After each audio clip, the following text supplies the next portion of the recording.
ওং গঙ্গণপতে নমঃ ওং ব্রাং বিং বংশ বুধায় নমঃ ওং হরি ওং নমঃ শিবায় হর হর মহাদেব। নমস্কার বন্ধু, অ্যাস্ট্রোলজি 24x7 ইউটিউব চ্যানেলে আপনাকে আরও একবার স্বাগত। আমি আপনাদের বন্ধু সেই শ্যামল। বন্ধু সঙ্গে থাকুন, ভালো থাকুন, আমার তরফ থেকে প্রাণ ভরা ভালোবাসা আপনাদের সকলের জন্য রইল। শুরু করব মেষ রাশির বন্ধুদের 31শে ডিসেম্বর 2025 বুধবার কেমন যেতে পারে সে সম্পর্কে বিস্তারিত আলোচনা।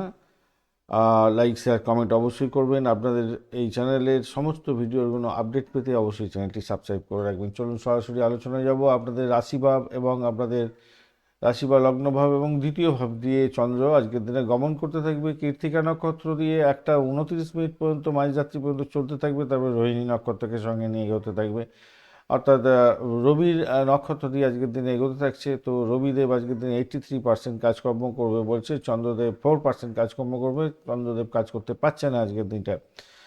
আর আপনার রাশি ভাব হচ্ছে আপনার মঙ্গলদেব আজকের দিনে 66% কাজ করবে। আর সেকেন্ড ভাব, দ্বিতীয় ভাব দিয়ে যখন চলতে থাকবে অর্থাৎ শুক্রদেব 94% কাজ করবে। তাহলে পজিটিভ ভাইব্রেশনটা অনেকটা বেশি আপনাদের মধ্যে থাকছে। মঙ্গলদেব তো 66% করছে। বুধদেব আজকের দিনে এনার্জেটিক হয়ে গেছে, কালকে 0% ছিল, আজকের দিনে 27% কাজ করবে। কিন্তু বৃহস্পতিদেব 1% ছিল, সেখান থেকে মাত্র 3% বেড়ে 4% কাজ করতে পারবে। আর এদিকে শনিদেব একটু পজিটিভ হয়ে গেল, আজকের দিনে 48% কাজ করবে। এখান থেকে আপনি বুঝতে পারবেন আপনার দশা, অন্তর্দশা, প্রত্যন্তদশা, শুক্রদশা, প্রাণদশা যে গ্রহগুলোকে ডিনোট করছে সেগুলো কি কাজ করতে যাচ্ছে, কতটা কাজ করবে। আজকের দিনে অষ্টক বর্গে 30 ডট পেয়েছেন, সেদিক থেকে দেখতে গেলে পজিটিভ, এবং রূপাস র্যাঙ্কিং 10.81 আছেন। আপনি পজিটিভ ভাইব্রেশনের মধ্যে থাকছেন আজকের দিনটা বেশিরভাগ ক্ষেত্রেই।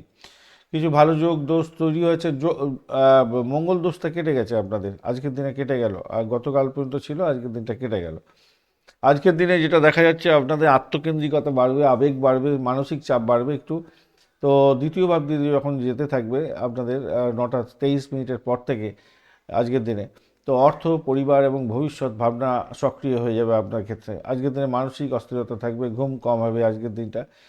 ক্লান্তিবোধ, চোখের পাতার মধ্যে প্রবলেম, পা ব্যথা, একাকিত্ব বোধ, মাথার যন্ত্রণা এবং রোগ, রক্তচাপ বৃদ্ধি, এগুলো রাগ আসতে পারে আজকের দিনটা। সকালবেলার দিকটা একটু স্বাস্থ্য দুর্বল যাবে, তবে ধীরে ধীরে উন্নতির দিকে যাবেন বলে মনে করছি। প্রাথমিক শিক্ষার ক্ষেত্রটা মনোযোগের ঘাটতি কিছুটা থাকবে বটে আজকের দিনেও, কিন্তু পড়াশোনার আগ্রহ থাকলেও ফোকাসটা কম থাকবে। পুনরাবৃত্তি করতে হতে পারে কোনো পড়াশোনার ক্ষেত্রে, এটা মাথায় রাখবেন। তবে নতুন বিষয় আজকের দিনে না শুরু করাই ভালো। উচ্চশিক্ষার ক্ষেত্রটা রবি শুক্র বুধ, এই দেখুন কম্বাস্ট অবস্থা এখনও এই বুধে বা মঙ্গল এবং শুক্র এবং মঙ্গল আছে এখনও পর্যন্ত। কিন্তু এ সত্ত্বেও এখানে বুধাদিত্য জগৎ তৈরি হয়েছে, তাই আপনাদের ক্ষেত্রে জ্ঞান, লক্ষ্য অর্জন এবং দ্বন্দ্ব এইগুলো সবসময় থাকবে। অর্থাৎ জ্ঞান অর্জন করতে যাচ্ছেন, লক্ষ্য আপনার ফিক্সড আছে, কিন্তু তার মধ্যে দ্বন্দ্ব লাগছে। শিক্ষকদের সঙ্গে মতভেদ তৈরি যাতে না হয় খেয়াল রাখবেন। বিদেশি পড়াশোনা করছেন বা উচ্চশিক্ষার ভাবনা নিয়ে আছেন, আজকের দিনের সিদ্ধান্ত স্থগিত রাখুন। কোনো উচ্চশিক্ষা গ্রহণ করতে যাচ্ছেন, বিদেশে কোনো জয়েন করতে যাচ্ছেন, আজকের দিনে আমার মনে হয় জয়েন না করাটাই ভালো। ফর্ম ফিল আপ করতে যাবেন না, রিভিশন আজকের দিনে ভালো হতে যাবে। চূড়ান্ত সিদ্ধান্ত আজকের দিনে নিতে যাবেন না। অর্থের জায়গাটা যা দেখা যাচ্ছে আজকের দিনে, অর্থ নিয়ে চিন্তাভাবনা বাড়বে। আয় আছে কিন্তু খরচের জায়গাটা অনেকটা বেশি হয়ে আছে। হঠাৎ লাভ বা উপহার পাওয়ার সম্ভাবনা থাকলেও রাহু আজকের দিনে মৃত্যু সম অবস্থা আছে। পুষ্করাংশ পেয়েছে, মৃত্যু সম অবস্থাও আছে আবার। তো সেক্ষেত্রে কিছু হয়তো হঠাৎ করে প্রাপ্তির যোগ হলেও হতে পারে উপহার প্রাপ্তির সুযোগ থাকছে। বঞ্চনা চর্বিতি যোগ আছে, তাই কাউকে টাকা ধার দিতে যাবেন না আজকের দিনে। চাকরির জায়গাটার ক্ষেত্রে প্রচেষ্টা চালিয়ে যান, দেরিতে হলেও ফল পাবেন। নেটওয়ার্কিংয়ের থেকে কিছুটা সুযোগ সুবিধা পাবেন। বসের সঙ্গে সরাসরি তর্ক বিতর্কে যাবেন না, পুরানো কাজ শেষ করার জন্য চেষ্টা করুন। আজকের দিনে নতুন চাকরির জয়েনিংয়ের ক্ষেত্রে আজকের দিনে এড়িয়ে গেলে ভালো হবে। পেশাগত ক্ষেত্রে আজকের দিনে পারিজাত যোগের কারণে আপনার দীর্ঘদিনের চেষ্টা সফলতা আসতে চলেছে। 41 ডটও আছে সেখানে। পার্টনারশিপের ক্ষেত্রে ব্যবসা বাণিজ্যে লাভ ওঠানোর সুযোগ থাকছে, এবং অনলাইনের ক্ষেত্রে ভালো হবে। পরামর্শদাতা হিসাবে ব্যবসা বাণিজ্য করছেন, ট্রেডিং করছেন, ভালো ফল পাবেন। বড় বিনিয়োগ আজকের দিনে করতে যাবেন না। প্রেমের ক্ষেত্রটা কিছুটা শক্তিশালী জায়গা তৈরি হয়ে আছে। যদিও বা শুক্রদেব কম্বাস্ট, কিন্তু আকর্ষণ বাড়বে, ভুল বোঝাবুঝি সহজে হবে, কিন্তু সেখান থেকে বেরিয়ে আসার চেষ্টা করতে হবে। তৃতীয় ব্যক্তির হস্তক্ষেপের সম্ভাবনা রয়েছে, তাই সতর্কতা একটু দরকার। যে পুরানো প্রেমের যোগাযোগ আরও বৃদ্ধি হতে যাচ্ছে, এবং কাছাকাছি আসতে পারেন একে অপরে।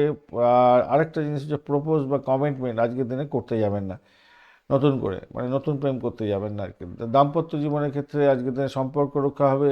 রাহু একটু সন্দেহের বাতাবরণ সৃষ্টি করবে বটে। মৃত্যুসম অবস্থায় আছে। খোলাখুলি কথা বলুন এবং নিজেদের অহংকার এড়িয়ে চলুন, ভালো হবে। ভ্রমণের ক্ষেত্রটা আজকের দিনে ক্লান্তিকর হতে পারে, ধর্মীয় ভ্রমণের ক্ষেত্রে ভালো হবে। হঠাৎ প্ল্যান বাতিলও হতে পারে আজকের দিনে, বাতিল হয়ে যেতে পারে আর কি। সন্তানের সুখের জায়গাটা দুশ্চিন্ত থাকছে আজকের দিনে। স্বাস্থ্যের দিকটা এবং পড়াশোনার দিকটা নজর দিতে হবে আপনাকে। শুনভা যোগের জন্য নিজের প্রচেষ্টা লাভ পাবেন। বুধাদিত্য যোগ আছে, তাই বুদ্ধি দিয়ে কাজকর্ম করুন, কাগজপত্র ঠিকঠাক দেখে চলুন, ভালো ফল পাবেন। আমলা যোগে সুনাম বৃদ্ধি হবে, তবে বঞ্চনা চোর বৃদ্ধি যোগ আছে, যেহেতু প্রতারণার শিকার হতে পারেন। অর্থ সংক্রান্ত ক্ষেত্রে খেয়াল রাখতে হবে। সবুজ এবং হালকা লাল রং ব্যবহার করতে পারেন। 1, 5, 9 সংখ্যাটা আজকের দিনে ভালো হতে যাচ্ছে। সকাল 9:30 থেকে 11:15 পর্যন্ত সকালবেলা, এবং 3:30 বিকালবেলা থেকে 5:10 পর্যন্ত সময়টা আপনাদের ক্ষেত্রে বেশ ভালো দেখতে পাচ্ছি। গণেশ মন্ত্র জপ করবেন, আজকের দিনটা অত্যন্ত ভালো ফল পাবেন। অশ্বিনী নক্ষত্রের বন্ধুদের ক্ষেত্রে দ্রুত সিদ্ধান্তের ক্ষেত্রে ক্ষতি হতে পারে, সতর্কতার দরকার। স্বাস্থ্য এবং ভ্রমণের ক্ষেত্রে সতর্কতার দরকার। ভরণী নক্ষত্রের বন্ধুদের ক্ষেত্রে আবেগ প্রবল হবে, প্রেম এবং অর্থের ভুল সিদ্ধান্তের যোগ থাকছে, তাই একটু খেয়াল রেখে চলতে হবে। কৃত্তিকা নক্ষত্রের বন্ধু সবচেয়ে ভালো ফল পাবেন। সাহস, কর্তৃত্ব এবং কাজ শেষ করার যে ক্ষমতা এবং লাভ ওঠানোর যে ইচ্ছা, সেটা প্রকট আকার ধারণ করবে এবং সেটাকে এগিয়ে নিয়ে যান, ভালো হবে। ধন্যবাদ বন্ধু, ভিডিওটি দেখার জন্য। লাইক, শেয়ার, কমেন্ট অবশ্যই করবেন। এই ধরনের ভিডিও পেতে অবশ্যই চ্যানেলটি সাবস্ক্রাইব করে রাখবেন। বন্ধু, সঙ্গে থাকুন, ভালো থাকুন।